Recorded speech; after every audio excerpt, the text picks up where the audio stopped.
Puji nama Tuhan, selamat pagi Jemaat Tuhan, Shalom. Haleluya, sukacita semuanya men. Haleluya, berikan dulu sore kemuliaan bagi Tuhan kita. Mari kita berdiri sama-sama, kita akan mulaikan ibadah pagi hari ini, kita berdoa di hadapan Tuhan. Kita satukan hati kita.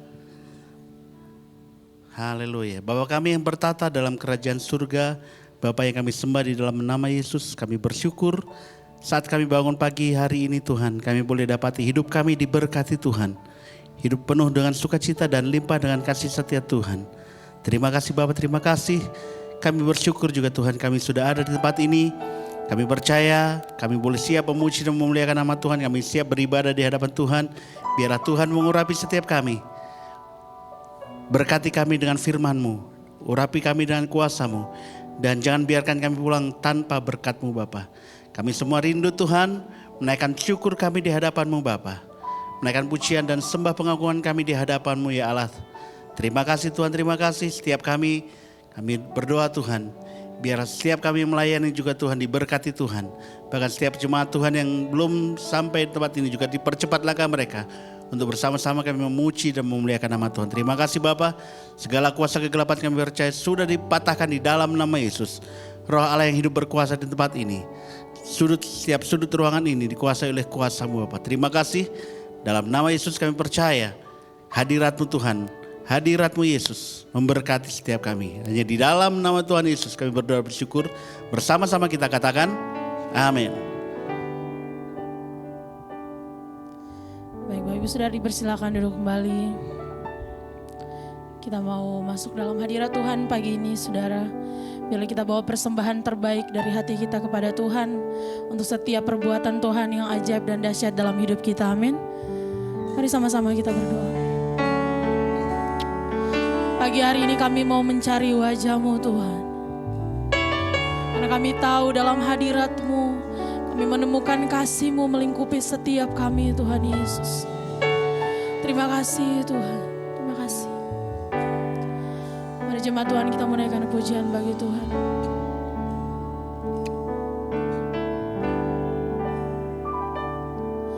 Ku cari wajah-Mu, temukan kasih-Mu. Kau bukan Tuhan yang jauh dariku.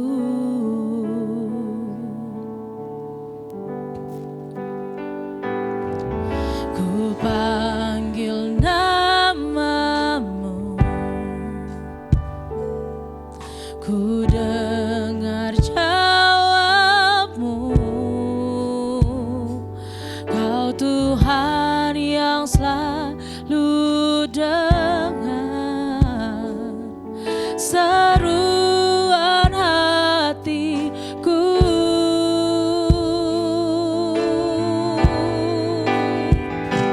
Sungguh indah Kau Tuhan, penuh kasih dan sayang. Kau tempat penghiburan bagi setiap hati yang terluka. Sungguh indah Kau Tuhan, menara perlindungan. Kau sumber kekuatan bagi semua orang yang membutuhkan. Mari lebih lagi naikkan pujian ini, katakan ku cari wajah-Mu, temukan kasih-Mu. Kau bukan Tuhan yang jauh dariku.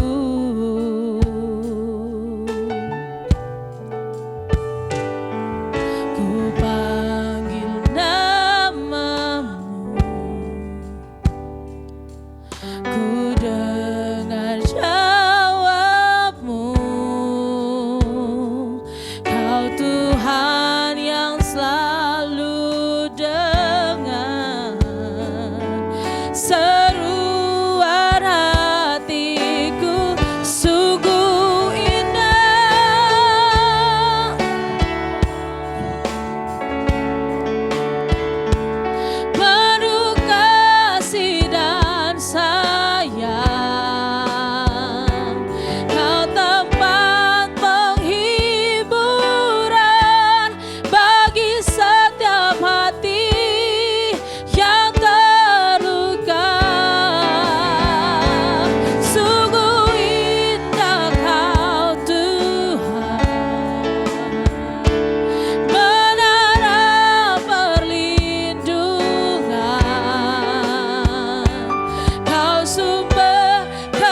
Bapak Ibu Saudara sama-sama bangkit berdiri. Dan anak-anak sekolah minggu boleh maju ke depan untuk didoakan. Si dan saya, kau tempat penghiburan bagi setiap hati yang terluka. Sungguh indah kau Tuhan, menara perlindungan.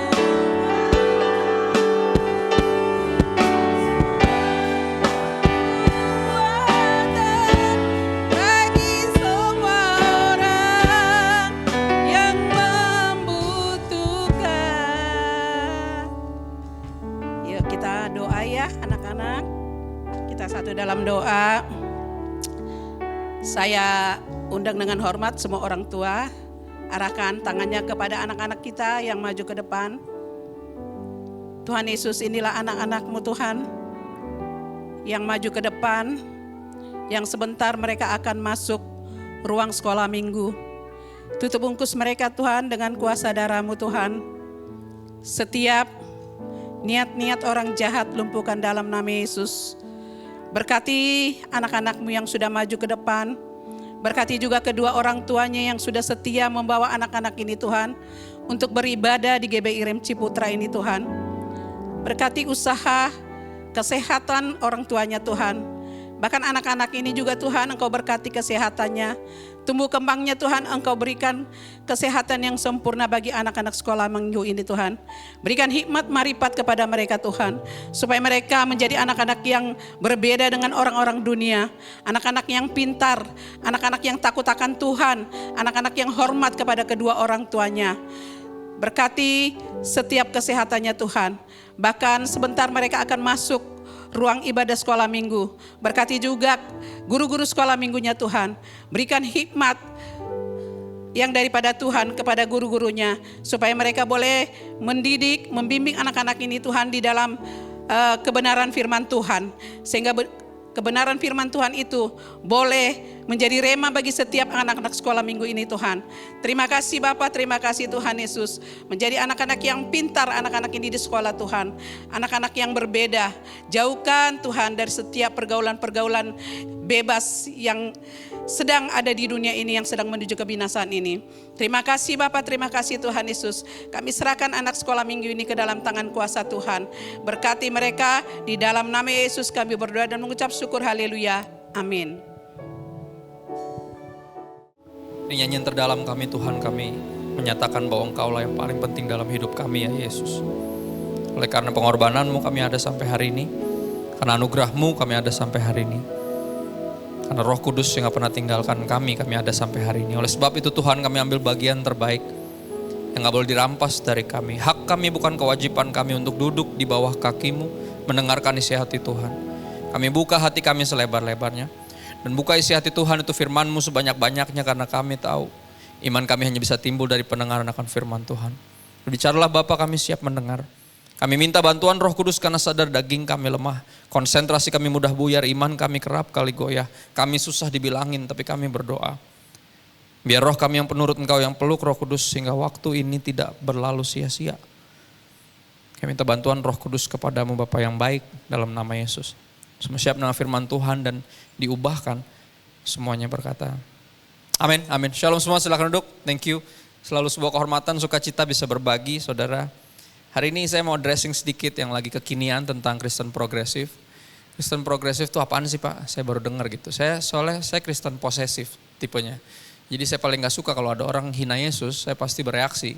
Dan itu yang terjadi, teman-teman yang katanya progresif ini meremehkan pengorbanan Kristus. Seolah Yesus gak perlu disalib gitu. Lu jadi orang baik aja masuk surga kok. Ya kalau emang itu case-nya, Yesus gak perlu disalib. Yesus gak perlu tinggalin surga jadi sama kayak kita. Terus hidup sempurna ganti hidup kita yang berantakan dan mati sebagai tumbal. Nggak perlu. Kalau emang orang baik bisa ke surga. Kita semua tinggal belajar aja jadi orang baik. Gitu loh. Ngapain repot-repot dia turun dari surga. Kalau dia turun dari surga artinya nggak ada yang ngerjain lain. Bahasanya seperti itu. Ya saudara, masalah besar atau enggaknya tergantung siapa yang turun tangan. Ya kita menyadari itu, kita lihat di sekeliling deh. Ya kalau tiba-tiba yang datang hansip gitu lagi ribut-ribut di bawah, berarti ada yang mungkin ada yang lagi berantem suami istri mungkin. Tapi kalau turun tangan udah mulai polisi, wah ini kriminal nih. Ada yang siapa bunuh siapa nih, kan gitu. Cuma kalau turun tangan langsung presiden, wah ini nasional nih kejahatannya nih berarti nih. Ya, dan yang turun tangan adalah the only begotten son of God, artinya ini nggak ada yang bisa urusin perkara ini. Ya kalau yang turun sampai Yesus sendiri, sang firman harus jadi manusia, artinya nggak ada jalan lain. Jadi ketika ada yang merendahkan Kristus, tentunya saya minimal karena saya Kristen posesif, ya saya pasti bereaksi, minimal saya. Ya, apa sih traitnya, apa sih cirinya progresif itu, yang pokoknya intinya sederhana, mereka meragukan semuanya yang kita percaya secara umum sebagai orang Kristen. Mereka ragukan, mereka pikirkan ulang. Ya, dan tanda sederhananya gini, saudara, saya punya banyak Alkitab nih, salah satu yang saya suka terjemahannya, ini dari Kalam Hidup, walaupun saya endorse-nya Lembaga Alkitab Indonesia, LAI. Ya, tapi saya bawa ini kenapa? Karena dia judulnya jelas banget. Judulnya bukan cuma Alkitab atau Holy Bible, kitab suci, tapi judulnya itu Firman Allah yang hidup. Kenapa? Karena ini penting sekali. Karena ini yang membedakan kita dengan yang progresif. Progresif itu nggak percaya bahwa Alkitab itu firman Allah. Mereka percaya Alkitab itu hanya berisi firman Allah, bukan firman Allah. Tapi kita percaya sebagai orang Kristen yang minimal saya nyebut diri saya posesif sekali lagi. Ya, atau ada yang agresif di sini, bisa juga. Ya, feel free aja. Ya, tapi saya tipe yang seperti itu, saya percaya, umumnya kita sebagai orang Kristen kita percaya bahwa Alkitab adalah firman Allah, bukan berisi firman Allah, tapi adalah firman Allah. Makanya saya bawa Alkitab yang ini, firman Allah yang hidup, untuk mengingatkan diri saya bahwa ketika saya sedang membagikan firman ini benar-benar Tuhan sendiri yang berbicara, bukan saya. Ya, kenapa saya pakai baju ini, saudara mungkin nggak banyak yang tahu latar belakang kenapa kemeja pendeta itu seperti ini. Ini kemeja pendeta, by the way. Sekarang dimodif-modif, warnanya diganti-ganti. Ada yang ungu, terus ininya putih. Ada yang ininya ungu, kadang ininya yang putih. Atau dia merah, hijau, macam-macam. Tapi kenapa basicnya warnanya hitam, terus ininya putih, mau tahu kenapa? Sederhana, karena apa? Hitam menandakan manusia biasa yang penuh dengan dosa. Gak ada yang superior dari saya dibanding dengan Anda semua. Kita manusia biasa, dengan segala potensi untuk berbuat dosa. Tapi apa? Saya dipakai Tuhan untuk memberitakan firman Tuhan, makanya ada putihnya di leher sini. Artinya hendaknya yang keluar dari mulut saya melalui kerongkongan ini adalah firman Tuhan yang mampu menyucikan bahkan diri saya sendiri. Bukan hanya mendengar firman ini tapi juga yang membagikannya. Jadi firman ini juga buat saya tentunya. Saya nggak pernah bagiin firman yang bukan buat saya. Pertama buat saya dulu, memberkati saya dulu. Kalau nggak memberkati saya nggak akan memberkati siapapun. Ya, kalau saya sendiri juga nggak percaya atau nggak melakukannya, nggak ada gunanya. Maka Rasul Paulus pernah mengingatkan anak rohaninya Timotius untuk apa? Awasilah hidupmu, awasilah dirimu. Jadi lu praktekin dulu tuh firman, baru apa? Awasilah ajaranmu baru. Karena dengan demikian kau menyelamatkan dirimu, karena kau bukan hanya membagikan firman, tapi juga melakukan firman. Dan menyelamatkan siapa? Semua orang yang mendengarkan kamu. Nah, jadi biar Anda tahu kenapa saya pakai baju ini hari ini, karena hari ini kita akan bahas sesuatu yang paling ditentang, salah satunya sama yang progresif, yaitu tentang perpuluhan. Saudara, perpuluhan ini salah satu topik heboh yang sempat rame tahun lalu kurang lebih di bulan Juli oleh makhluk yang sama yang sekali lagi malah membangkitkan istilah yang udah lama ini sebenarnya udah ketinggalan zaman. Kalau di luar negeri ini udah sangat umum, di Indonesia kurang umum. Kristen progresif ini. Nah, ini sesuatu yang dari 2006, 2005 di situ. Bahkan jauh sebelum itu. Kalau di luar negeri, tapi sekali lagi kemarin saya nggak pernah menyangka akan jadi heboh ini. Dan sekali lagi makhluk yang sama yang bikin ini jadi heboh. Ya, dia bilang tahun lalu perpuluhan itu tidak perlu. Ya, habis itu gerejanya 3 minggu kemudian tutup. Sampai hari ini nggak buka lagi. Kenapa? Karena perpuluhan itu perlu. Cobain aja nggak ngasih perpuluhan. Ini ntar lagi nggak kebaktian. Ya, kita bisa kebaktian di tempat yang sekarang nyaman karena ya potluck. Karena dari kita untuk kita. Karena kita berbagi. Karena kita berkontribusi. Karena kita terberkati dan memberkati. Ya. Dan yang saya akan bagikan sekali lagi ini satu isu yang nggak nyaman, tapi ini bukan tentang nyaman. Kita nggak menyembah Tuhan yang masuk akal kita. Kita menyembah Tuhan yang sesuai dengan firman Tuhan.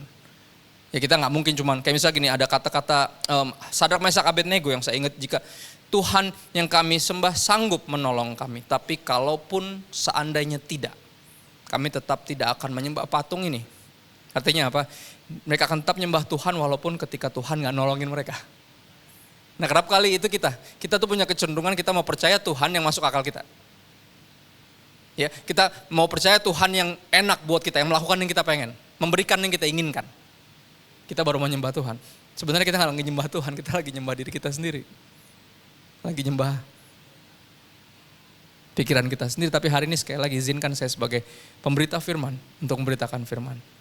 Ya, saya ambil khotbah ini dari apa yang saya bagikan di gereja lokal kami. Gereja lokal kami nggak besar, jemaat sekarang di hampir 400-an kurang lebih, dari cuman terakhir itu sebelum pandemi nggak nyampe 200. Nggak nyampe 200, 100 lebih lah. 2 kebaktian waktu itu, satu kebaktian yang pertama nggak nyampe 40 orang kadang cuman ber-12 kayak murid Yesus. Dan itu bagian yang saya khotbah, yang siang lebih rame karena ada sekolah minggunya. Dan sekali lagi nggak nembus 100. Jadi emang kita gereja keluarga yang kecil sebenarnya. Yang berupaya untuk ikutin visi Tuhan, karena Tuhan kasih visi buat anak muda. Akhirnya kita berupaya untuk jadi lebih muda, akhirnya yang tua-tua nggak nyaman.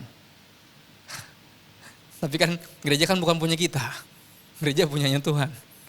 Ya saya direkrut 2015 dengan harapan itu, karena saya lebih youthful, bahasanya lebih sederhana, karena saya biasa megang anak-anak muda, diharapkan bisa dengan mudah transisinya, tapi enggak. Saya ngelihat sendiri di hadapan saya, dari saya masuk 2015 sampai kurang lebih 2017, banyak yang senior bahkan para pendirinya dan para khususnya donatur pada mundur, karena gerejanya makin muda. Dan sekali lagi yang senior nggak nyaman. Ya padahal itu yang didoakan dari dulu. Berdoa buat Tuhan, kau bangkitkan anak-anak muda, sekalinya lebih muda malah pada cabut. Bingung juga ya.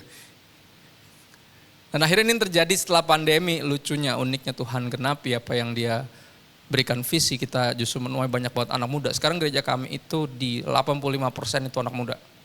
Milenial, ya, terus sampai ada yang Z juga. Bayangin 85%, udah kayak ibadah youth rasanya. Padahal ya orang-orang kerja, orang-orang yang udah menjelang menikah, lagi banyak yang BPN, banyak yang baru married berapa bulan, dan sangat mudah sekali sebenarnya untuk ukuran itu. Tapi bukan itu yang saya mau ngomongin, saya mau bagikan apa yang saya bagikan kepada keluarga kami dan apa yang saya lakukan, apa yang kami lakukan di situ, termasuk Pak Gembala lakukan, yaitu apa? Memberi perpuluhan. Saudara, ribut-ribut soal perpuluhan, saya coba bangun pesan Tuhan hari ini dari menjawab satu pertanyaan kritis dari orang yang terpengaruh dari kalimat perpuluhan itu tidak perlu, kan gitu, yang sempat ramai tahun lalu itu. Ya. Dia bertanya gini, sebenarnya maksud dari konteks perjanjian lama dalam memberikan perpuluhan itu apa? Soalnya beberapa hamba Tuhan seperti mengancam secara halus agar jemaat wajib memberikan perpuluhan. Padahal dalam perjanjian baru nggak ada tuh perintah wajib dan tertulis mengenai memberi perpuluhan ini. Perjanjian baru bahkan mengatakan kita tidak hidup di bawah hukum Taurat. Mungkin Bapak bisa menjelaskan secara teologis dan bukan secara pengalaman pribadi saja. Terima kasih. Karena umumnya kita pengen yakinkan jemaat untuk melakukan yang Kristus perintahkan dengan menceritakan pengalaman pribadi. Soalnya kalau enggak rasanya kayak ngemeng aja lu bau kan gitu. Ya. Orang tuh pengennya yang itu, akhirnya kita punya kecenderungan untuk ceritain pengalaman kita. Bukan cuma sekedar bagiin firman Tuhan, tapi orang ini bilang nggak mau pengalaman pribadi aja. Pengennya secara teologis, ya udah kita jabanin ya. Nah ini upaya saya untuk menjawab pertanyaan jujur dari seorang, nggak tahu dia siapa, saya sampai hari ini juga nggak tahu. Tapi ya mudah-mudahan dia udah dengerin apa yang saya bagikan, semoga menjawab. Kita harus sepakati bersama bahwa pandangan mengenai perpuluhan adalah pandangan teologis yang bukan bahasan utama atau bukan doktrin primer. Ya, doktrin primer itu yang seperti apa Pak yang utama? Oh ya, ketuhanan Yesus. Itu nomor satu. Kalau udah gak percaya Yesus Tuhan berarti Anda bukan Kristen. Ya dong, perbedaan kita yang Kristen sama yang bukan adalah sederhana. Kita percaya Yesus adalah Tuhan. Tuhan adalah Yesus, yang lain gak percaya. Jadi jangan mau di omon-omon sama siapapun yang bilang kita nyembah Tuhan yang sama, cuma beda agamanya doang. Biasanya itu di gombalan-gombalan itu dilancarkan dari mereka yang lagi pacaran beda agama biasanya. Sama kok Tuhannya Beb, caranya doang yang beda. Kita tuh kayak lagi naik gunung. Ujungnya itu Tuhan. Ya lu Kristen dari sini, gue dari sini, yang lain dari sini. Ntar ujung-ujungnya juga dia. Oh ya, bener ya Beb, oh bener juga sih. Akhirnya pacaran tuh, 5 tahun akhirnya udah mau married, gak diizinin lah sama orang tua. Orang beda agama kok. Maka dari awal jangan dipacarin dulu. Tanya dulu, oh ya Tuhannya sama. Oh berarti Tuhan kamu Yesus juga dong. Soalnya Tuhan aku Yesus. Ya gak gitu dong Beb, lo tadi kata kamu sama. Gitu loh, jadi jangan gampang diomon-omon. Ya, jangan gampang. Siapa Tuhan kita? Yesus, ini primer.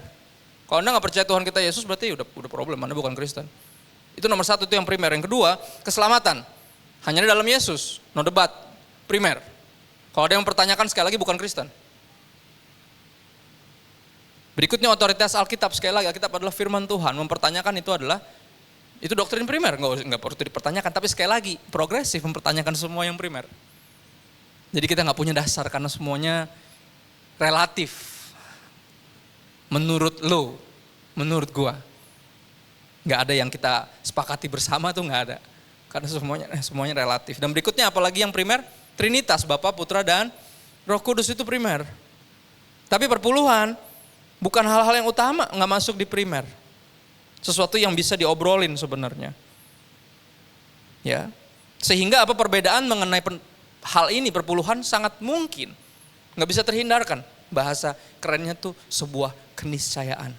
Gile. Berasa pinter saya ngomong gitu aja tuh. Ya. Mengenai pernyataan bahwa perpuluhan nggak perlu dilakukan lagi. Seperti yang tadi ditanyakan. Ya, kita perlu. Karena apa disebut, apa tadi dia bertanya karena gini, dia bilang perpuluhan tuh udah gak perlu lagi karena kita gak lagi hidup di bawah hukum Taurat. Oke, ada yang lebih ekstrim bahkan berkata hukum Taurat sudah tidak berlaku lagi. Tapi pertanyaannya apakah benar? Anda pernah dengar ya perpuluhan, hukum Taurat udah gak berlaku lagi? Udah pernah dengar itu ya? Mari kita lihat. Mari kita baca sekali lagi kalimat Tuhan dan Juru Selamat kita Yesus dalam Matius 5 ayat 17. Kita buka di situ ayat pertama, kalau Anda suka buka Alkitab kita buka. Saya nggak kasih catatan khotbah saya sengaja biar nggak jadi strawberry, jadi Anda buka sendiri, biasain. Ya ada layar, masing-masing punya HP atau bawa Alkitab, bisa dibuka. Saya bawa dua-duanya, saya bawa 3 malah. Jadi kalau ada yang error, saya buka yang manapun yang nyala. Matius 5 ayat 17, kata-kata yang terkenal yang dibilang katanya hukum Taurat. Bagi mereka yang bilang hukum Taurat udah nggak berlaku, janganlah kamu menyangka bahwa aku datang untuk meniadakan hukum Taurat atau kitab para nabi. Aku datang bukan apa? Bukan untuk meniadakannya. Jadi hukum Taurat masih berlaku nggak? Masih. Yesus datang bukan untuk meniadakannya, melainkan untuk menggenapinya. Ya, itu nomor 1. Itu udah no debat sebenarnya udah cukup jelas. Nggak ada yang datang untuk meniadakan. Jadi kalau kadang nggak ada yang meniadakan, jadi masih ada nggak? Masih ada. Masih berlaku nggak? Tentu saja. Ya. Tetapi kata hukum Taurat dalam perjanjian baru ini yang artinya itu beragam. Ya kita mesti bahas ini lebih dalam lagi. Yang pertama hukum Taurat merujuk kepada istilahnya namanya Pentatuk atau 5 kitab pertama di Alkitab kita. Ya, 5 kitab pertama. Apa aja? Kejadian, Kelurahan, bukan Keluaran. Siapa yang bilang Kelurahan tuh? Enggak ada. Imamat, Bilangan, sama Ulangan. Disebutnya 5 kitab Musa. Ya Pentatuk. Kejadian sampai Ulangan itu hukum Taurat bisa merajuk ke sana.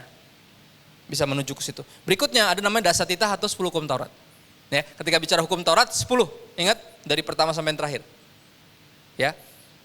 Jangan ada Allah lain, jangan buat bagimu patung dan menyembahnya, jangan pakai nama Tuhan sembarangan, ingat kuduskan hari Sabat, hormati ibumu, jangan membunuh, jangan berzina, jangan mencuri, jangan mengucapkan saksi dusta tentang sesamamu, artinya jangan gibah, jangan ngegosip, jangan fitnah, itu maksudnya. Bukan nggak boleh bohong.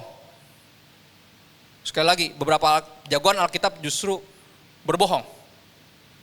Rahab misalnya, berbohong. Lihat orang-orang itu enggak lihat, padahal diumpetin. Nah ini gak sesederhana bukan tentang berbohong, tapi lebih parahnya lagi adalah tentang memfitnah seseorang. Melakukan sesuatu yang tidak dia lakukan. Tuhan paling gak suka. Ada orang sejahat itu. Berikutnya apa yang terakhir, jangan mengingini milik sesamamu. Apapun dan siapapun itu. Nah hukum Taurat bisa menuju ke situ juga tuh. Ya jadi 5 kitab pertama di Alkitab kita. Ya kitab Taurat disebutnya atau ke hukum Taurat. Yang 10 itu. Berikutnya juga bisa merujuk kepada seluruh Alkitab, seluruh kitab di Perjanjian Lama dari Kejadian sampai apa? Maleakhi. Kalau disebut Taurat tuh bisa ke situ harinya. Jadi ini yang mana nih yang Yesus lagi bahas? Tapi gini, Jadi kita perlu mengetahui mana atau makna mana yang sedang dimaksud oleh penulis perjanjian baru di suatu konteks dari ayat tersebut. Ya. Nah pada waktu Tuhan Yesus mengatakan bahwa misalnya ya, Lukas 16 ayat 16, saudara bisa buka atau teman-teman juga bisa bantu buka. Lukas 16 ayat 16, Yesus sempat bilang gini, hukum Taurat hanya berlaku sampai pada zaman Yohanes Pembaptis. Nah ini kan beberapa orang, itu sampai Yohanes Pembaptis doang Pak, habis itu udah gak berlaku lagi. Kan gitu. Ya. Apakah yang Yesus maksud adalah bahwa semua aspek dalam Taurat sudah batal bersamaan dengan tampilnya Yohanes Pembaptis? Tentu saja tidak. Karena setelah Yohanes Pembaptis udah gak ada pun, meninggal pun dipenggal palanya taruh di piring kalau udah ingat kisahnya. Yesus pun masih memegang beberapa perintah dalam Taurat, misalnya soal beribadah di hari Sabat misalnya. Atau perayaan-perayaan di Bait Allah. Ya kalau emang udah berlakunya setelah Yohanes, harusnya Yesus sudah gak usah lakukan lagi dong. Ya, dalam pandangan teologis secara tradisional, hukum Taurat yang dimaksud di sini dibagi dalam 3 kategori. Nah ini yang penting. Ya kalau Anda mau bahas, mau jawabin orang, ini dia cara jawabnya.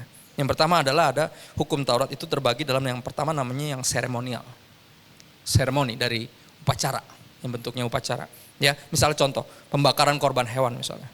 Kolam pembasuhan, mesbah dupa, pernak-pernik seremonial ibadah perjanjian lama misalnya. Itu yang pertama, seremonial adalah simbol-simbol atau perlambangan yang semuanya merujuk kepada Kristus dan sudah digenapi oleh hidup dan kematian serta kebangkitan Yesus. Maka kita bisa sepakat bahwa kategori ini apa? Sudah gak berlaku, yang seremonial udah gak berlaku buat kita. Maka kita bikin yang lebih modern seperti ini, kalau kita ribet semuanya. Di depan aja mesti cuci kaki dulu. Mirip-mirip sama teman-teman kita yang mayoritas bener ya. Karena mereka ngerujuknya ke Timur Tengah zaman itu. Ya, tapi kan kita enggak. Kalau kita ribet, seribet teman-teman yang Yahudi yang masih pegang yang dari dulu sampai hari ini. Karena yang seremonial sekali lagi udah digenapi oleh siapa? Oleh Yesus. Karena itu perlambangan untuk Yesus. Nah yang berikutnya, yang kedua namanya kategori kedua adalah kategori moral. Nah hukum Taurat yang bagian yang moral bentuknya apakah ditiadakan, apakah berhenti berlaku? Apakah karena Yohanes Pembaptis sudah datang dan Yesus sudah disalib, maka hukum Taurat yang mengatur agar manusia menghormati orang tua, tidak berzina, tidak mencuri, tidak membunuh, tidak berbohong, dan lain sebagainya itu udah gak berlaku lagi, dan umat perjanjian baru bisa hidup seenaknya? Jawabannya apa? Tentu saja tidak. Ya dong, benar gak? Yang bentuknya moral, hukum Taurat masih berlaku gak? Masih dong. Hanya karena Yesus sudah disalib bukan berarti orang Kristen boleh bebas free sex dengan pacarnya. Ya, nonton film porno di HP-nya, melawan orang tuanya, korupsi, lalu tetap bisa berdebat teologis di media sosial dan kebaktian di gereja, bukan? Itu bahkan pelayanan, enggak kan? Nah gitu ya. Nah yang ketiga, kategori ketiga adalah apa? Setelah tadi seremonial, moral, yang ketiga adalah namanya teknis praktis, dan yang ini alasan kenapa kita kasih perpuluhan, teknis praktis.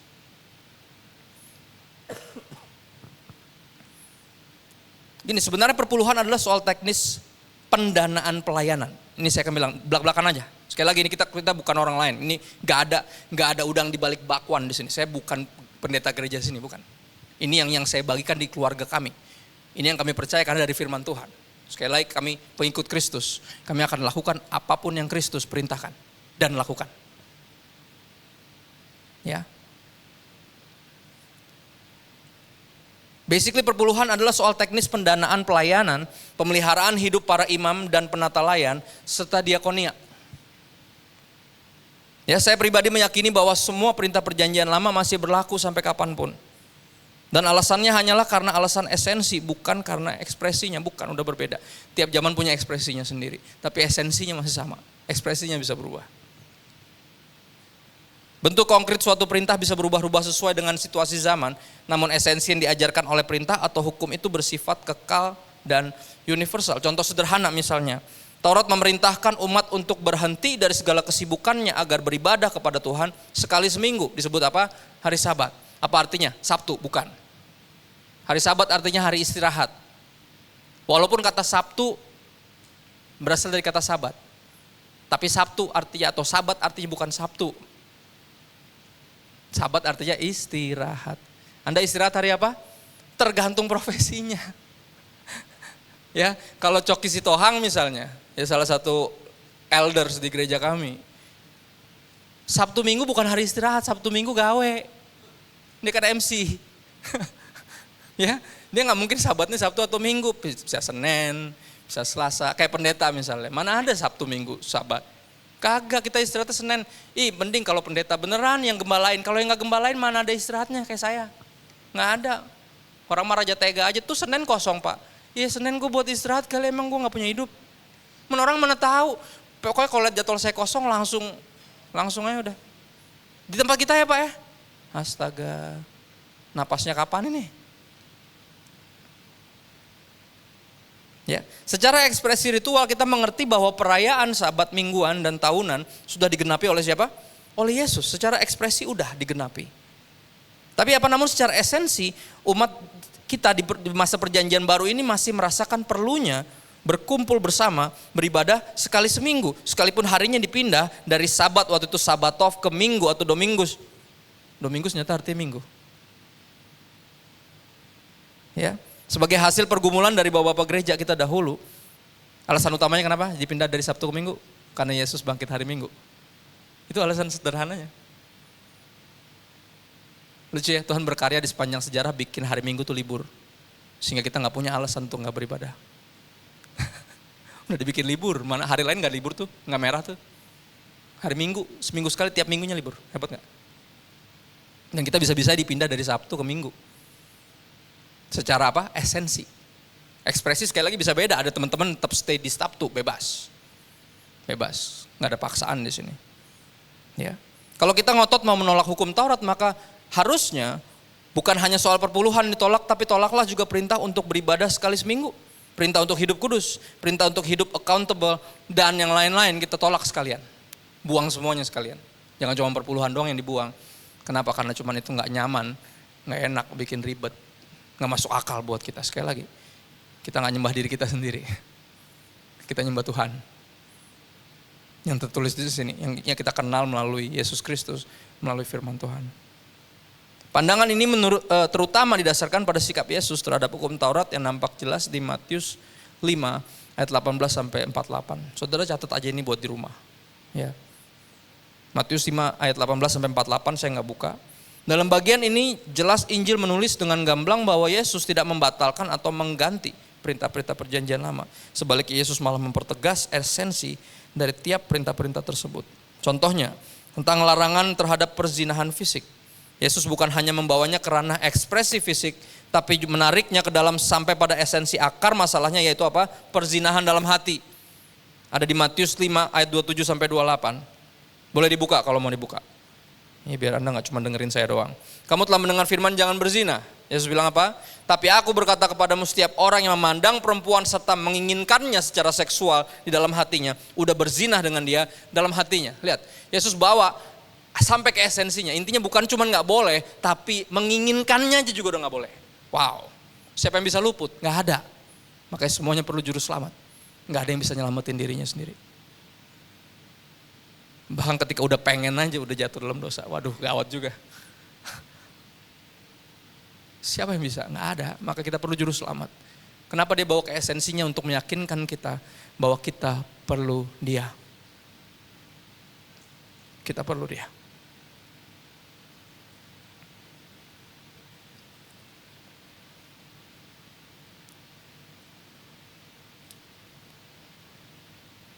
Karena ini sebenarnya masalah hati yang belum beres atau hati yang belum bertobat. Masih ada penyembahan berhala di sini. Kita masih mendewa-dewakan, masih menyembah kenikmatan seksual. Kita anggap itu yang paling utama, itu yang paling kita crave. Padahal mestinya enggak. Sekarang balik lagi perpuluhan secara spesifik. Ada dua hal atau cara pandang soal perpuluhan dari perspektif perjanjian baru. Yang pertama, soal perpuluhannya adalah soal remeh tadi seperti saya bilang. Ini bukan primer. Mestinya ini remeh, kenapa? Saya akan jelasin. Ya kenapa disebut remeh? Kenapa Bapak menyebut remeh? Ini enggak remeh Pak buat saya Pak. Oke ya sama, buat saya juga enggak remeh. Tapi harusnya remeh, saya akan bahas lebih lanjut. Soal perpuluhan ini sebenarnya soal uang. Dan tentang uang, Yesus menjulukinya sebagai harta yang tidak sebenarnya. untrue wealth, atau dalam bahasa terjemahan baru LAI bikin bingung, mamon yang tidak jujur. Ini mamon siapa lagi? Artinya apa? Untrue wealth. Apa itu untrue wealth? Yang gak bisa membeli jalan kepada keselamatan. Yang gak bisa gini, Anda bisa beli obat, bisa beli perawatan rumah sakit, dokter terbaik, tapi gak bisa beli kesehatan. Mesti ngerti, gak ada yang bisa beli kesehatan. Ya, Anda bisa memperpanjang nyawa dengan berbagai alat yang disupport kepada tubuhmu, tapi engkau gak bisa membeli nyawamu. Banyak yang gak bisa dibeli sama uang, cuman beberapa doang yang bisa dibeli sama uang. Yesus sebutnya sebagai untrue wealth, kekayaan yang tidak sebenarnya atau mamon yang gak jujur. Dan Lukas menjuluki orang-orang Farisi sebagai hamba-hamba uang. Dan kembali Yesus menegaskan bahwa ini sebenarnya masalah hati yang belum beres atau belum bertobat. Masalahnya adalah kesetiaan kepada Allah atau kepada mamon, pengabdian kepada siapa? Tuhan atau cuan, kan gitu. Ada pengabdi cuan di sini? Atau pengabdi Tuhan semua? Atau ada pengabdi cuan? Oh, ada juga. Saya pernah dengar tuh. Biasanya well karismatik terlalu asik. Oh, cuan. Cuan siapa lagi? Saya lagi main drum tiba-tiba melek. Saya nanya, cuan siapa? Sama basis nggak tahu. Nih orang bikin-bikin sendiri. Cuan gue tahu, Tuhan gue paham. Cuan siapa? Ini lagi di tengah-tengah. Oh, cuan. Colong. Colong emang Tuhan maling. Tuhan tolong, T, bukan C. Ya, tapi suka yang namanya terbawa suasana, biasalah. Masalahnya adalah masalah kesetiaan dan integritas. Inilah hal-hal esensi yang Tuhan Yesus angkat ke permukaan, sebab sejatinya urusan duit itu adalah urusan remeh atau perkara kecil mestinya. Sekali lagi ini bukan kekayaan yang sesungguhnya, harusnya nggak seheboh ini pembahasannya. Itu maksudnya. Ya, yang dituntut bukan hanya soal perpuluhan, tapi segenap tubuh dan hidup kita sebagai persembahan bagi Tuhan. Roma 12 ayat 1-2, itu adalah ibadahmu yang sejati. Persembahkanlah apa? Tubuhmu. Apa artinya? Your whole existence. Semuanya. Tubuh, jiwa, roh, akal budi, waktu, energi, dana. Semuanya. Seperti yang kita nyanyikan, segalanya yang ku miliki. Nyanyinya segalanya tapi suruh kasih perpuluhan aja ribut. Nggak cocok. Segala yang ku miliki apa? Daripadamu, kan gitu. Ya harusnya apa? Bisa kasih segalanya nggak? Harusnya bisa. Tapi ini belum ngomong segalanya nih, baru 10%. Udah debat. Ya Tuhan.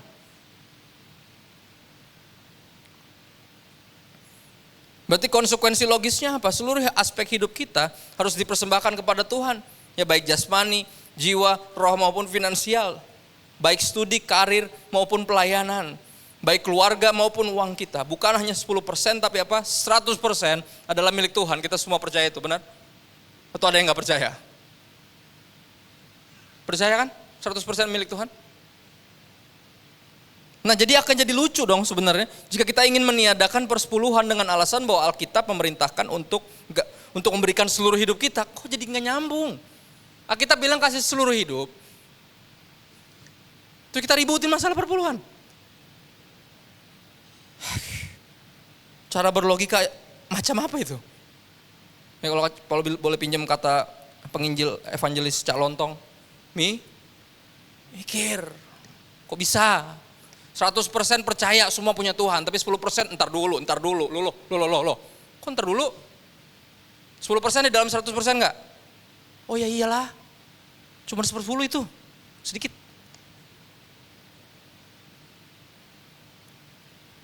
Adalah sebuah kebohongan apabila kita mengaku sudah memberikan seluruh hidup kita kepada Tuhan, tapi secara sengaja enggak mau memberikan 10% dari penghasilan kita kepadanya. Sebuah enggak apa ya, di luar nurul, saudara. Tidak habis fikri, enggak nyampe. Harta memang bukan satu-satunya ukuran, semua kita setuju.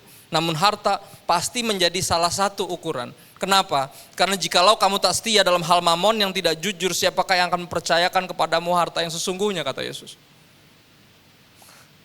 Kalau masalah untrue wealth, kekayaan yang fana aja lu udah gak jujur. Apa iya lu siap untuk gue percayain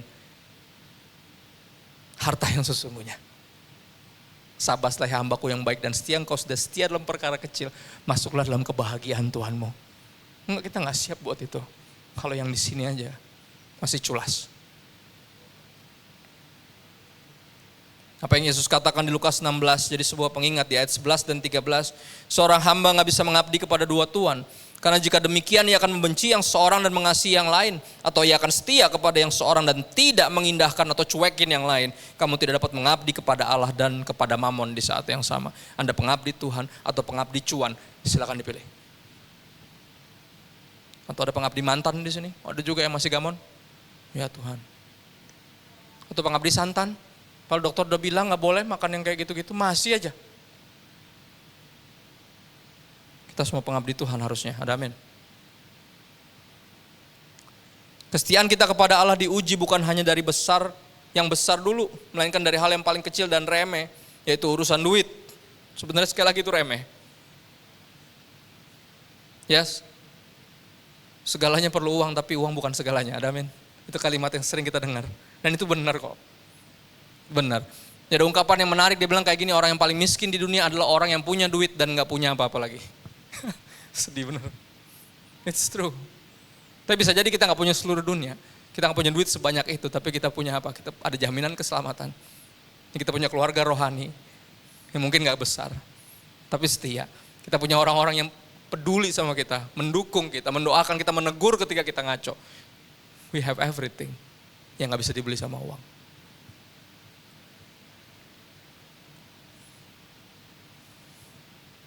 Sebelum pongah mengklaim kita bisa melakukan hal-hal yang bombastis bagi Tuhan, maka mulailah dahulu dari setia melakukan hal-hal yang kecil buat Tuhan.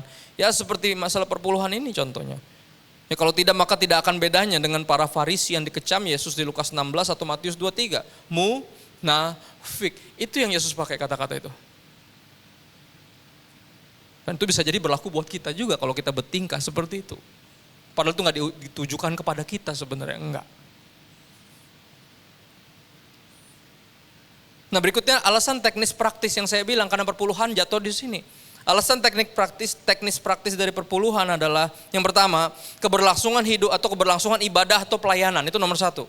Dan tunjangan hidup bagi mereka yang membutuhkan, ada di Ulangan 14, Anda catat, nanti bisa dibaca sendiri, Ulangan 14 ayat 22 sampai 29.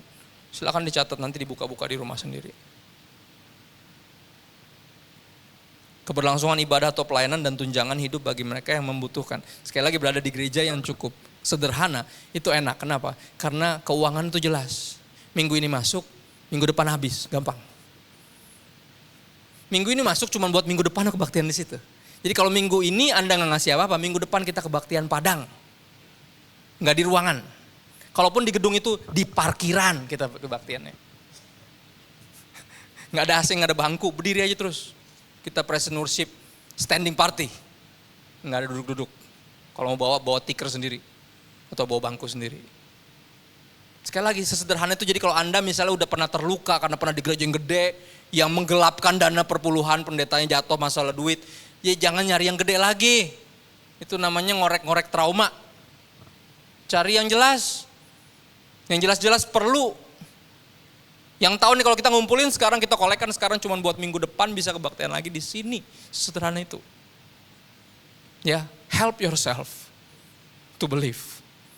Kan kita gitu kan, kita masalahnya trust issue, tapi kitanya yang bikin-bikin. Ya udah punya mantan yang kayak gitu, jangan jadian, jangan deket sama orang yang mirip-mirip dia. Itu kan salah lu sendiri, bener gak? Gereja gede nih, pendetanya bikin masalah tuh, ya kan, petantang-petantang tuh, saudara kan gitu. Ya kan? Gini-gini terus tuh pendetanya tuh. Jadi gini saudara. Kayak apa sih orang tuh, kenapa? Tremor. Enggak, karena cincinnya banyak. Jadi kalau dia gerak, ngeletak-letak gini.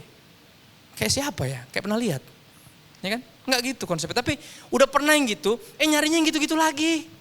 Saya juga bingung. Sambil terus ngomong tentang perpuluhan, saya bilang, lu tuh kepahitan tentang duit ya? Iya. Terus ngapain lu masuk gereja gede lagi? Yang lu susah percaya. Cari yang kecil. Enggak semuanya seperti itu.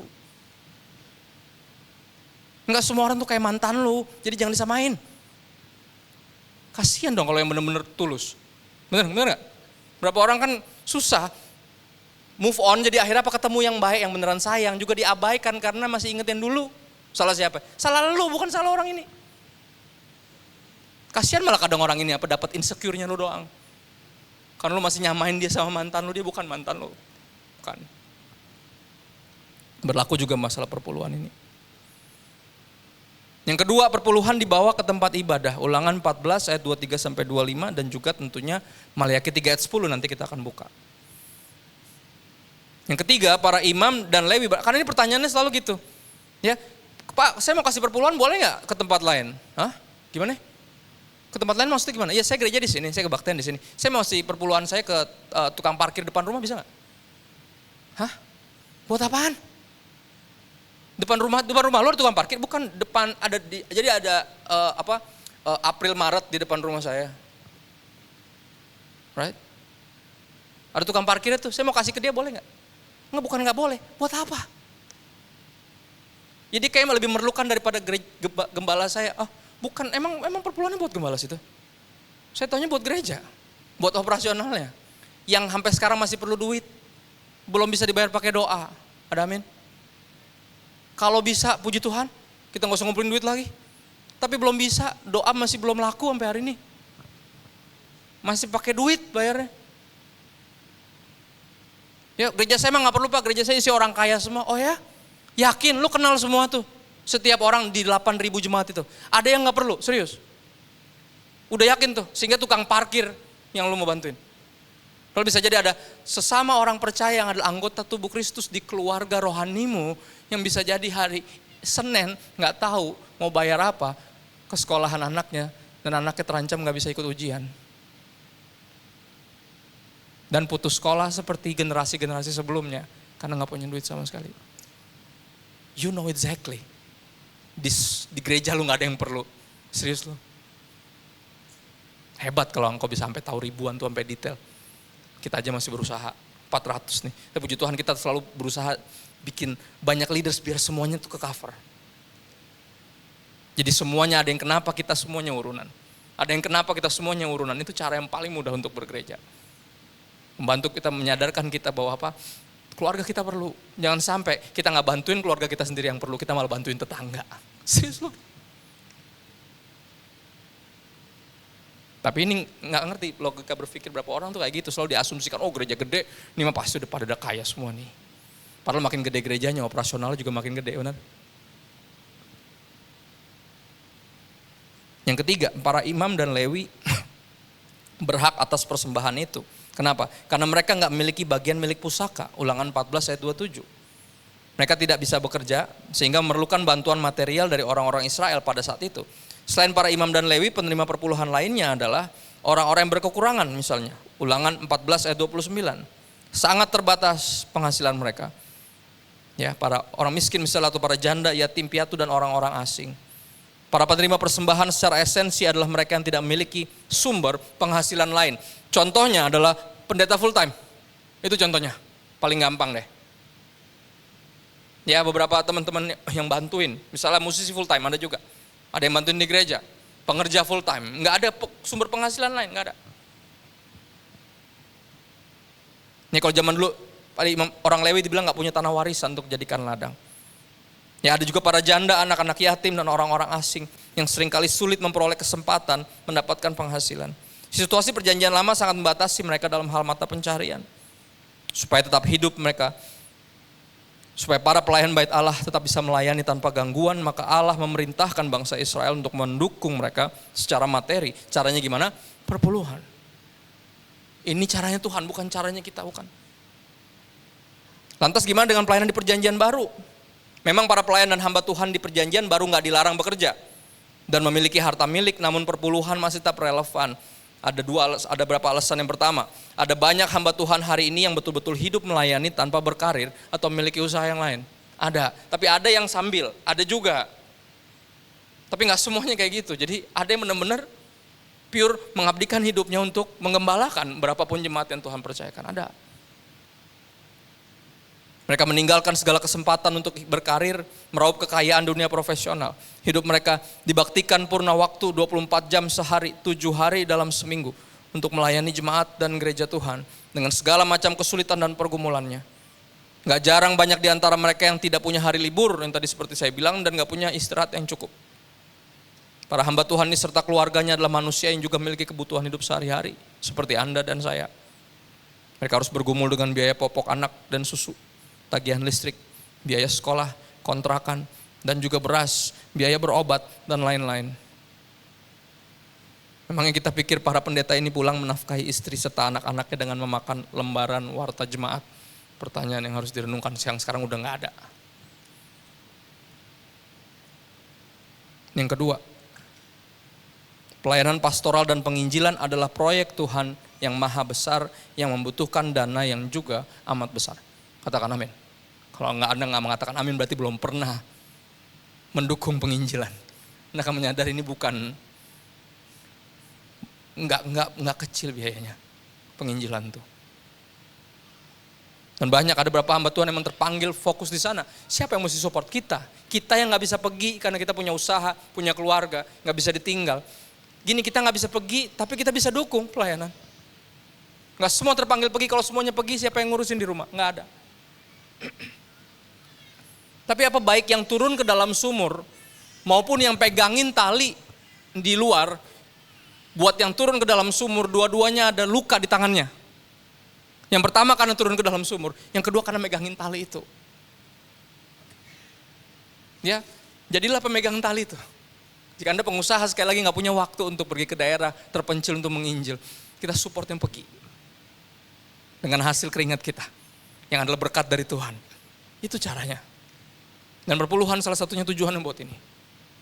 Operasional kebaktian kayak gini, dan upaya penginjilan, ya bantuin orang-orang yang membutuhkan di gereja kita sendiri.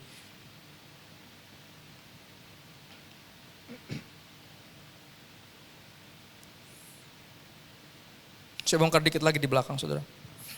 Tahukah saudara bahwa para gembala harus bergumul dengan biaya kontrakan dan listrik gereja, biaya diakonia jemaat miskin dan para janda, serta beasiswa anak sekolah minggu dan remaja yang gak mampu, biaya operasional sekretariat, gaji para full timer dan paruh waktu, biaya misi, biaya pelayanan musik, ibadah rutin, support untuk para misionaris yang diutus dan lain-lain.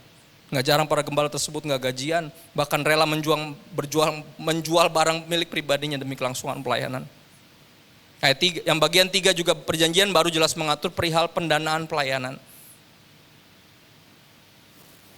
Terlalu banyak aturan pembiayaan pelayanan dan pelayanan Tuhan yang diatur oleh Rasul Paulus di perjanjian baru jika mesti dikutip semua.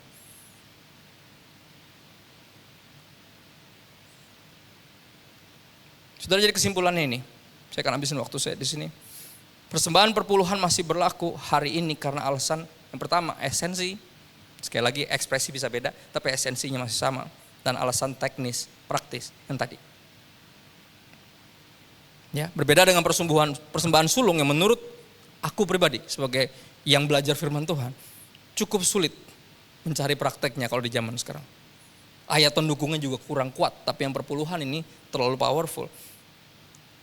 Ya, jadi buat mereka yang, ini ayat ini kita buka ya ayat ini, ada 2 ayat yang kita buka. Matius 23 ayat 23, ini pegangan kita. Yang ngomong siapa? Yesus. Buat siapapun yang mengatakan bahwa gak ada perintah memberikan perpuluhan di perjanjian baru. Ada. Dan yang memberikan perintah itu malah jagoan kita. Yesus sendiri. Yesus sendiri. Matius 23 ayat 23, udah nyampe, ada di situ. Celakalah kamu hai ahli-ahli Taurat dan orang-orang Farisi. Hai kamu orang-orang munafik, sebab persepuluhan dari selasi, adas manis dan jintan kamu bayar. Bahasa apa nih perpuluhan, benar ya? Sebab perpuluhan kamu kasih, tapi apa? Yang terpenting dalam hukum Taurat kamu abaikan, yaitu apa? Keadilan, belas kasih, dan kesetiaan. Yang satu harus dilakukan. Apa yang satu? Perpuluhan kan, benar gak? Dia lagi bahas perpuluhan dong. Perpuluhan adas, perpuluhan dari selasi itu dia. Yang satu harus dilakukan apa? Perpuluhan harus dilakukan, dan yang lain jangan diabaikan apa? Keadilan, belas kasihan, dan kesetiaan jangan diabaikan. Siapa yang bilang kita mesti kasih perpuluhan? Bahkan harus, siapa? Yesus. Sebenarnya ayat ini aja harusnya bikin khotbah ini cuma 2 menit. Bacain ayat ini aja udah. Langsung. Ya silakan Anda memberikan perpuluhan di bagian-bagian ada amplop-amplop langsung gitu. Harusnya. Saya bisa langsung ke sini. Cuman saya berusaha sekali lagi tarik dari belakang. Biar Anda tuh yakin bahwa ini bukan taktik-taktik siapa, enggak ada taktik di sini, no tipu-tipu, kita nih keluarga. Masa ya mau keluarga sendiri nipu? Ngaco banget. Ya.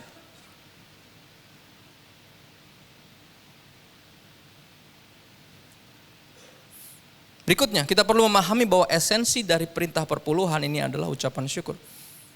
Dari sekali lagi saya ulang ayat yang tadi, artinya apa? Ketika ada orang bilang, siapapun pendetanya, apapun gelarnya, pangkatnya, mau profesor, doktor, karburator, bocor, bodoh amat.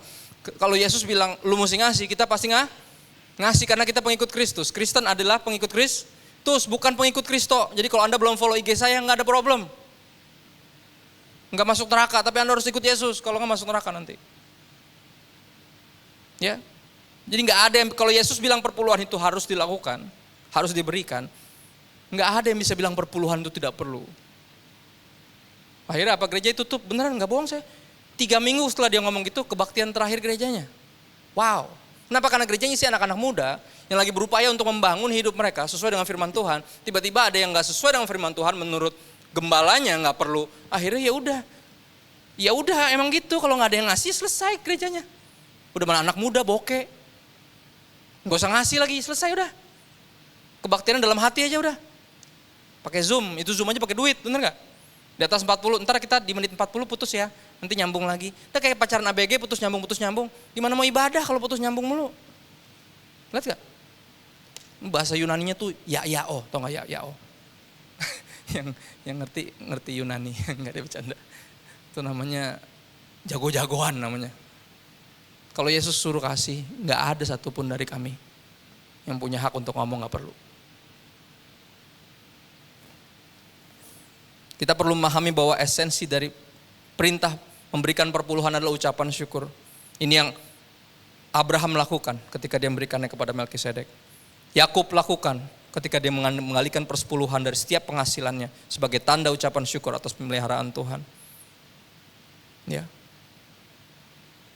Kesetiaan kita kepada Tuhan diuji bukan dari hal yang besar dulu, melainkan dari hal yang paling kecil dan remeh, yaitu urusan duit, bukan langsung dari 100%, melainkan dari jumlah yang kecil, yaitu 10% dulu.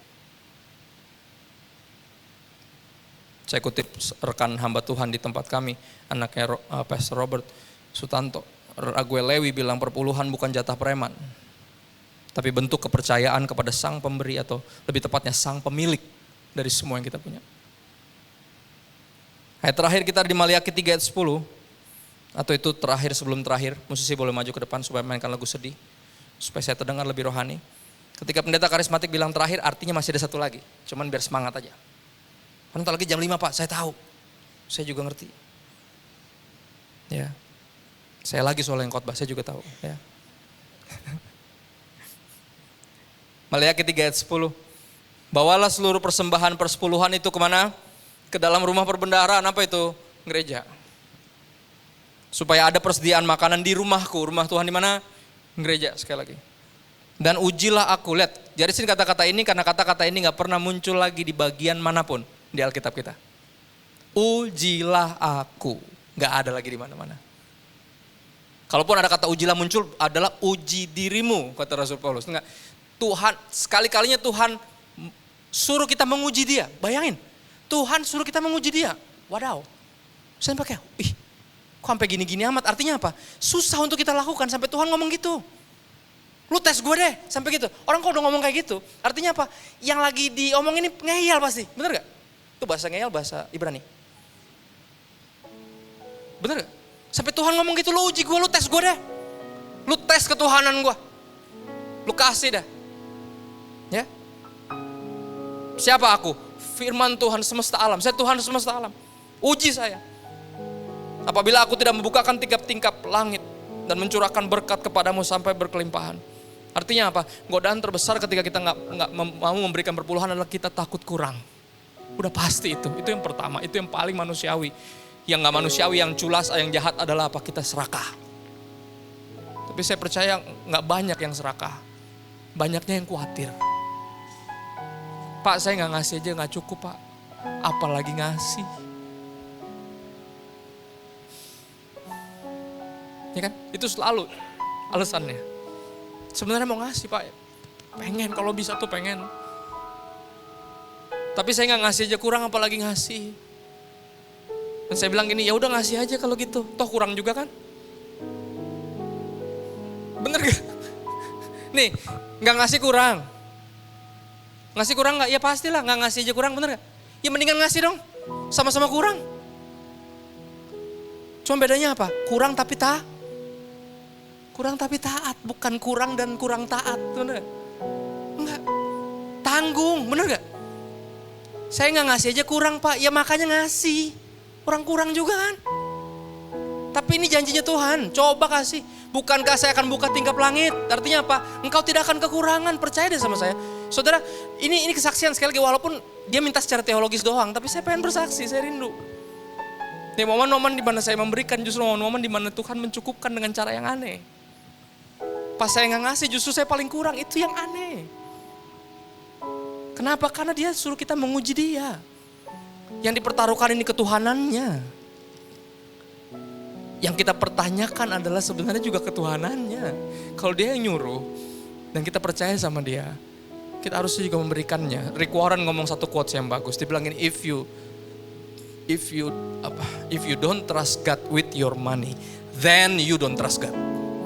Kalau Anda tidak percayakan Tuhan termasuk dalam keuangan, berarti Anda tidak percaya Tuhan. Anda percaya uangmu berarti. Itu benar. Perpuluhan sekali lagi karena perkara kecil, bukan hanya tanda bahwa kita percaya kepada Tuhan, tapi juga bukti bahwa kita bisa dipercaya oleh Tuhan. Untrue wealth yang Tuhan percayakan bisa kita kelola dengan baik. Sampai kita tetap memutuskan untuk jadi berkat bahkan dalam kekurangan kita. Perpuluhan bukan upaya gereja atau pendeta untuk mengeluarkan uang dari dompet atau rekeningmu, melainkan cara Tuhan untuk menyingkirkan berhala dari hatimu. Saudara mesti ngerti. Sulit loh kalau udah keburu masuk hati itu buat dikeluarin. Makanya banyak yang gamon tadi. Siapapun dan apapun termasuk duit. Mamon tuh udah masuk sini susah keluarnya. Yesus sampai harus mati disalib untuk ngeluarin berhala itu.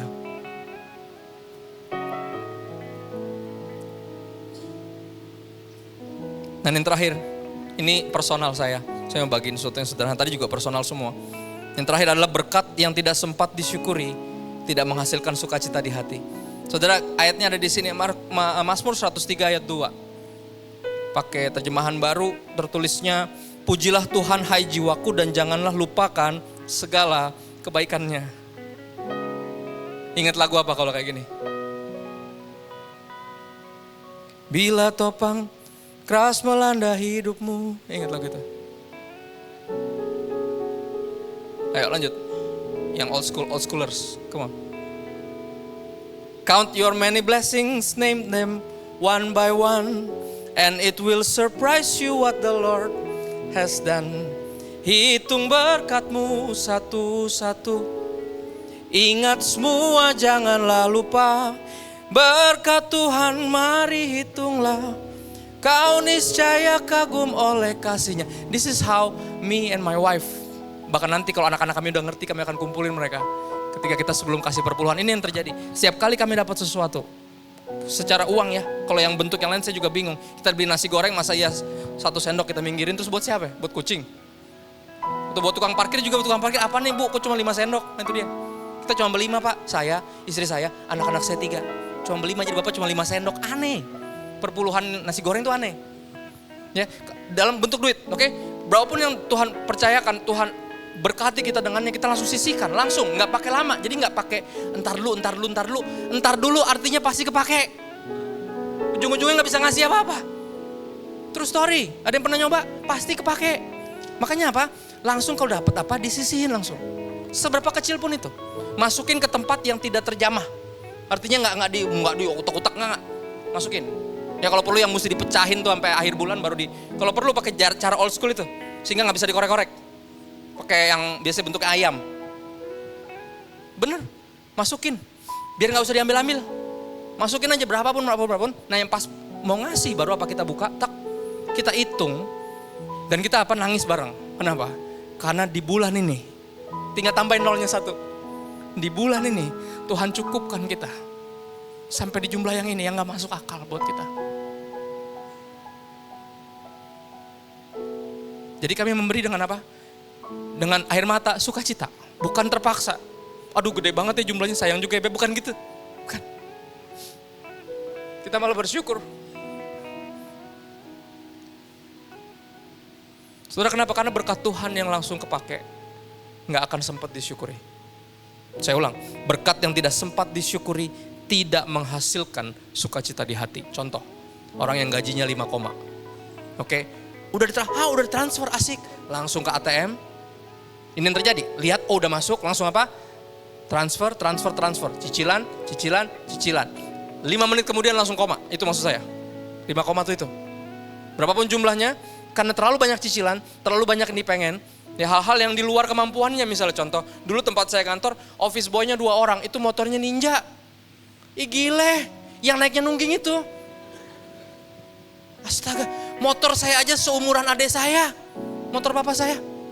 Tempat saya kerja dulu, dalam hati saya ini orang-orang gak bisa ngatur duit. Ya hak dia sih, duit-duitnya dia. Cuman mimpinya mau merit gimana? Itu cicilan seumur hidup itu, motor Ninja loh.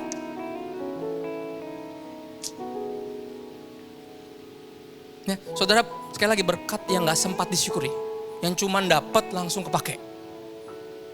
Yang dapat langsung dihabisin. Karena kerap kali itu yang terjadi loh. Ini yang terjadi sering kali ya. Saudara, ini saya jujur-jujurnya deh. Ketika ada berkat Tuhan kasih buat kita nih, tiba-tiba pasti gak lama ada yang mau minta. Pasti. Tanya istri saya, sering bener. Makanya kita kadang tergoda ya. Saking udah sering tuh, tiba-tiba Tuhan berkatin. Wah tuh puji Tuhan ya. Kita langsung gini, Beb langsung buruan dipakai nih, ntar lagi ada yang nelfon. Iya bener, biasa dia nelfon. Pak jadi gini loh, sorry ya Pak saya ngontaknya baru sekarang. Langsung kayak apa lagi nih. Dan ini lebih dari sekali.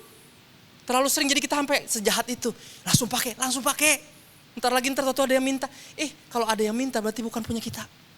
Karena emang bener bukan punya kita. Kita ini penilik, bukan pemilik. Kita ini pengelola, semuanya punya Tuhan. Bukan punya kita. Get your hands off them, is not yours. It's not yours. Dan perpuluhan adalah cara kita, Tuhan mengingatkan kita, it's not yours. It's mine. Not just 10% but all of it, all of you. Termasuk kamu punya saya. Dan ini sekali lagi secara praktikal saya lakukan sama istri saya. Seberapapun yang Tuhan percayakan, kami cuma bisa kagum, tambahin nolnya 1. Kau niscaya apa? Kagum oleh kasihnya. And it will surprise you what the Lord has done. It's true. Jangan sampai berkat cuma sekedar numpang lewat, langsung dipakai. Sisihkan. Sehingga nanti apa di akhir bulan bisa disyukuri. Dan ungkapan syukur itu berikan ke sini. Dengan tujuan sekali lagi buat bantu semuanya. Pelayanan di tempat ini. Dan perpuluhan adalah cara paling masuk akal untuk berkontribusi sesuai dengan kemampuan. Nggak ada paksaan, Anda nggak disuruh ngasih sebesar sesama jemaat yang lain yang nggak tergantung pendapatannya berapa. 10% dari situ kok. Ya, waktu saya udah habis saya tahu. Thank you buat kesabarannya karena sekali lagi ini bukan isu yang gampang, isu yang sensitif. Tapi saya berdoa biar Anda nangkap maksudnya. Yang ada maksud sekali lagi maksud Tuhan adalah untuk mengeluarkan berhala dari hatimu karena Dia sayang. Karena Dia sayang. Ya semoga kita semua bisa move on dari berhala hati kita yaitu si mamon yang tidak jujur ini. Kita pengabdi Tuhan, ada amin. Apapun yang Dia perintahkan kita lakukan. Kita lakukan dengan ucapan syukur, nggak ada yang terpaksa, nggak ada yang dipaksa di sini. Saya nggak kasih ayat manapun paksaan, belalang pengerip, belalang pengahap, belalang tempur. Saya nggak pakai belalang yang itu, enggak. Saya nggak mau nakut-nakutin siapapun untuk taat. Nggak ada yang Tuhan suka dari ketaatan yang takut. Ketaatan yang terpaksa, Dia pengen kita tuh benar-benar tahu kenapa kita melakukan yang kita lakukan. Nah, kita mengasihi Tuhan karena Dia lebih dulu mengasihi kita. Yuk kita berdoa sebentar, yuk bersyukur Tuhan kami siap memberikan yang memang harus kami berikan. Lebih dari persembahan mingguan kami, tapi juga perpuluhan. Jika pada waktunya, mungkin bukan buat minggu ini, tapi sekali lagi kami akan siapkan dengan sungguh-sungguh. Kami akan mulai sisihkan langsung apa yang Kau percayakan. Sehingga kami enggak menyalahgunakannya lagi, menyalah kelolanya lagi. Makasih ya Bapak. Roh Kudus bantu kami jadi pelaku firman bukan pendengar saja. Yakinkan kami bahwa ini perintah Yesus sendiri. Dan bahwa ini buat kebaikan kami. Karena sekali lagi kami percaya Engkau gak perlu duit kami. Engkau gak perlu uang kami. Justru semua yang ada pada kami justru dari Tuhan. Tapi Engkau mau hati kami. Karena memang Engkau yang berhak bertahta di hati kami, bukan duit. Roh Kudus bantu kami. Insafkan kami. Mampukan kami taat. Luruskan motivasi hati kami. Kami minta bantuan Roh Kudus kepada Bapa yang baik dalam nama Yesus. Haleluya. Amin. God bless. Thank you. Haleluya, puji Tuhan. Terima kasih Pastor, Tuhan memberkati. Pesan yang luar biasa dari